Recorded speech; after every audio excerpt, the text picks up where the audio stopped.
students, how are you? Hope you all are very fine. Children, this is the chapter number 3 of your civics book, and today's subtopic is what is our system of elections. In the previous video, I had explained you that why elections is necessary, why do we need elections, what makes elections democratic, and the political competition good or bad in the elections. So you may now understand these topics. Now today's subtopic, what is our system of elections? This is the page number 38 of your civics book. So in this topic, let's see what is given. Can you say that Indian elections are democratic? To answer these questions, let us take a look at how elections are held in India. Lok Sabha and Vidhan Sabha elections are held regularly after every 5 years. After 5 years, the term of all the elected representative comes to an end. The Lok Sabha और Vidhan Sabha stands dissolved. तो children, हमारे भारत में democracy है जैसे कि, तो हमारे भारत में इलेक्शंस किस तरह से होते हैं आपको मालूम ही है कि लोकसभा और विधानसभा के जो इलेक्शंस हैं वो हर 5 साल में होते हैं, और जैसे ही 5 साल का समय समाप्त होता है तो जो लोकसभा और विधानसभा है वो अपने आप ही डिसॉल्व हो जाती है। हाँ, तो हमारे भारत में जो इलेक्शंस का सिस्टम है वो किस तरह का है, चलिए नोट्स के थ्रू हम समझते हैं। तो चिल्ड्रन, प्रीवियस वीडियो में हमने इलेक्शंस के बारे में देखा, हमारी डेमोक्रेटिक कंट्री के इलेक्शंस के बारे में देखा, पॉलिटिकल कंपटीशन की डिमेरिट्स और मेरिट्स पढ़ी। अब यहाँ से लिखना स्टार्ट करेंगे अवर इलेक्शन सिस्टम। तो चलिए स्टार्ट करते हैं। First, a vote list is compiled. सबसे पहले क्या किया जाता है, वोट लिस्ट तैयार की जाती है, वोटर लिस्ट तैयार की जाती है। डैट मीन्स कि कितने वोटर हैं, कितने ऐसे लोग हैं जो कि 18 ईयर्स के अबव है और जो अब इस इलेक्शन में या आने वाले इलेक्शन में वोट करेंगे। Then the election date is announced. The country is divided into constituencies for purpose of elections. The voters have to elect one representative for the Lok Sabha from each constituency. Lok Sabha has 543 constituencies called Member of Parliament. The constituencies are formed on basis of population. Similarly, each state is divided into constituencies and a specific number of members called Members of Legislative Assembly are elected. The dates of general elections are announced. Each party declares its manifesto and prepares a list of nominations. तो children, सबसे पहले क्या होता है, voters देखे जाते हैं कि कितने वोटर्स हैं। उसके बाद इलेक्शन की जो डेट होती है वो अनाउंस की जाती है। फिर हमारा जो देश है वो डिफरेंट कॉन्स्टिट्यूएंसीज़ में डिवाइड है, तो वो किस लिए डिवाइड किया गया है, इलेक्शन पर्पस से डिवाइड किया गया है ताकि रूल अच्छे से हो सके, चल सके अच्छे से देश। और वोटर्स जो हैं वो क्या करते हैं, अपने जो वोटिंग करते हैं और फिर जो रिप्रेजेंटेटिव्स चुनते हैं वो लोकसभा में भेजे जाते हैं या विधानसभा में भेजे जाते हैं। तो जो कॉन्स्टिट्यूएंसीज़ हैं लोकसभा में 543 कॉन्स्टिट्यूएंसीज़ हैं, और वो जो मेंबर्स चुन के वहाँ पर भेजे जाते हैं फिर वो कहलाते हैं एमपीज़, मेंबर्स ऑफ पार्लियामेंट। और ये कॉन्स्टिट्यूएंसीज़ किस बेसिस पर बनाई जाती है, ये कॉन्स्टिट्यूएंसीज़ पॉपुलेशन के बेसिस पर बनाई गई हैं। अब सिमिलरली इसी तरह से स्टेट में भी होते हैं, तो स्टेट में भी डिफरेंट कॉन्स्टिट्यूएंसीज़ को डिवाइड किया गया है, और जो स्टेट के नंबर ऑफ मेंबर्स होते हैं उन्हें लेजिस्लेटिव असेंबली मेंबर्स बोला जाता है, members of legislative assembly, that means MLAs, और वो भी जनता के द्वारा चुन करके भेजे जाते हैं। और जो इलेक्शन होता है, जनरल इलेक्शन की डेट फिर अनाउंस कर दी जाती है, और जो सारी पार्टी होती हैं वो अपना मैनिफेस्टो डिक्लेयर करती हैं, अपने नॉमिनेशंस डालती हैं, उसकी लिस्ट तैयार करती हैं कि हम किस क्षेत्र से किसको खड़ा करेंगे, इस तरह से तैयारियां वो करते हैं। क्वालिफिकेशंस जो होती हैं कैंडिडेट के लिए वो भी इम्पॉर्टेंट है कि कौन व्यक्ति जो है वो कैंडिडेट बन कर के खड़ा हो सकता है। तो चिल्ड्रन आपके दिमाग में क्वेश्चन आया होगा कि हो सकता है आपके कई बच्चे सोच रहे हो कि मैं भी एमएलए या एमपी बनना चाहूँगा, तो फिर उसके लिए क्या ज़रूरी है। तो चलिए यहाँ से लिखना शुरू कीजिए। सिमिलरली नहीं लिखेंगे आप, लिखिए the relevant qualification for being an MLA और MP is the ability to understand people's concern, problems and to represent their interest. Whether they can do so or not is examined by lakhs of examiners, their voters after every 5 years. अब देखिए MLA या MP बनने के लिए किसी qualification की, educational qualification की ज़रूरत नहीं है। बस व्यक्ति को लोगों की प्रॉब्लम्स से, लोगों के इंटरेस्ट से अवेयर होना चाहिए और वो कंसर्न होना चाहिए कि हाँ हमें लोगों की प्रॉब्लम्स को सॉल्व करना है या हम समाज की सेवा करना चाहते हैं।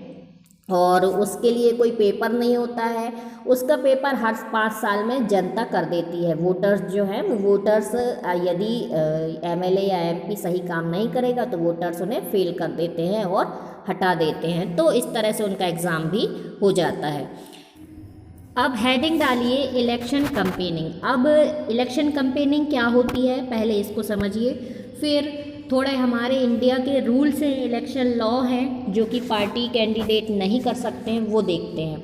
तो the election campaigns are conducted to have a free and open discussion about who is a better representative and in turn which party will make a better government. During this period, the candidates contact their voters, political leaders, address election meetings and political parties mobilize their supporters. अब देखिए election campaigning क्या कहलाती है। उस समय में जो party होती है वो अपने रिप्रेजेंटेटिव का चुनाव करती है कि हमें किसे खड़ा करना है, वोटर्स किसको ज़्यादा पसंद करेंगे, और फिर पार्टीज़ की मीटिंग्स होती हैं और बहुत सारी पार्टीज़ जो होती हैं वो अपने सपोर्टर को एक साथ लेने का प्रयास करती हैं। अब कुछ रूल्स भी हैं इनके लिए, उन्हें देखते हैं। तो यहाँ लिखेंगे according to our election law no party or candidate can bribe or threaten voters, appeal to them in the name of caste or religion, use government resources for election campaign and spend more than rupees 25 lakh in a constituency for a Lok Sabha election or rupees 10 lakh in a constituencies in an assembly election। तो इसके rules हैं कि कोई भी candidate party का voters को bribe नहीं दे सकता है, पैसा या कुछ दूसरी चीज़ का प्रलोभन नहीं दे सकता है और उसे धमका डरा नहीं सकता है। एक ये रूल है। दूसरा रूल ये है कि किसी कास्ट या धर्म के बेसिस पर वोट नहीं मांगे जाएंगे। फिर यह है इलेक्शन कैंपेनिंग में गवर्नमेंट के जो रिसोर्सेज होते हैं, मतलब गवर्नमेंट की व्हीकल्स हैं या दूसरे रिसोर्सेज हैं, उनको यूज़ नहीं कर सकते हैं। लोकसभा के इलेक्शन में 25 लाख रुपीस से ज़्यादा खर्च नहीं कर सकते हैं। अब हेडिंग डालेंगे polling and counting of votes और लिखेंगे a polling place is where voters cast their ballots in elections. Inside the polling place will be an area, usually a voting booth, where the voter may select the candidate or party of their choice in secret। अब देखिए polling place क्या होता है। वहाँ polling place वो place होता है जहाँ पर कि वोटर्स जो हैं इलेक्शन में अपना वोट डालते हैं अंदर जा कर के, यूजुअली उसे वोटिंग बूथ कहा जाता है। और वहाँ पर जो कैंडिडेट होता है उसको जो जनता होती है वो अपनी इच्छा से या किसी पार्टी को अपनी इच्छा से सीक्रेटली चुन करके वहाँ वोट कर सकती है। तो चिल्ड्रन वोटिंग किस तरह से होती है, तो आपको मालूम है कि आजकल वोटिंग जो है वो ईवीएम मशीन से होती है, that means electronic voting machine से की जाती है। पहले बैलेट पेपर पर होती थी लेकिन अब ईवीएम में होती है।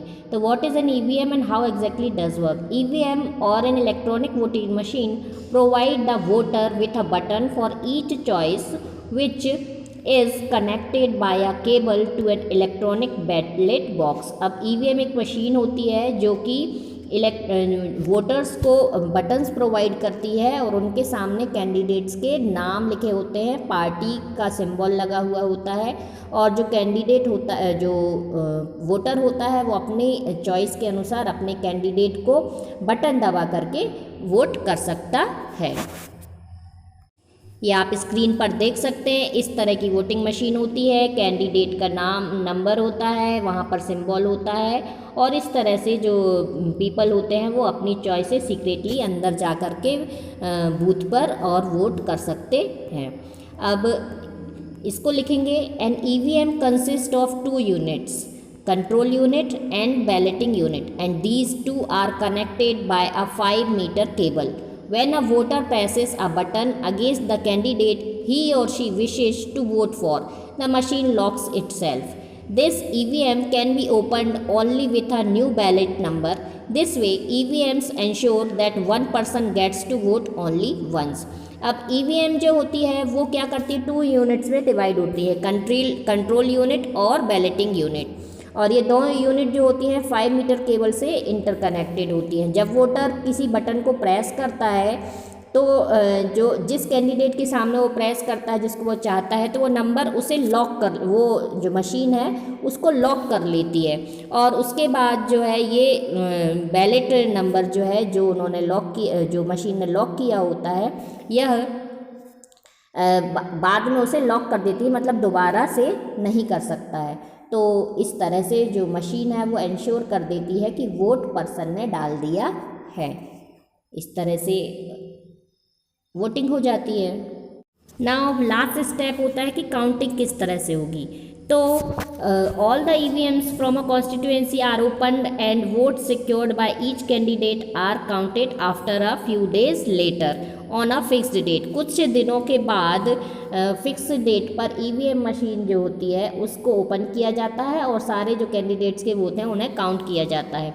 तो लिखिए, counting of votes is the best last phase of any election process. Here is the procedure of counting votes in India in a nutshell. As per Indian laws, the counting of votes is done under the supervision and direction of the returning officer of the constituency in the presence of the candidate and their agents. अब last procedure में एक जो officers होते हैं, officers के supervision में और उनके डायरेक्शन में जो ईवीएम मशीन होती है उसे खोला जाता है और उसके बाद जो कैंडिडेट्स होते हैं उनके जितने भी वोट पड़े हुए होते हैं उनको काउंट कर लिया जाता है। ओके, तो इस तरह से जो पूरी वोटिंग प्रोसेस होती है वो होती है। अब नेक्स्ट वीडियो में हम नेक्स्ट टॉपिक को देखेंगे।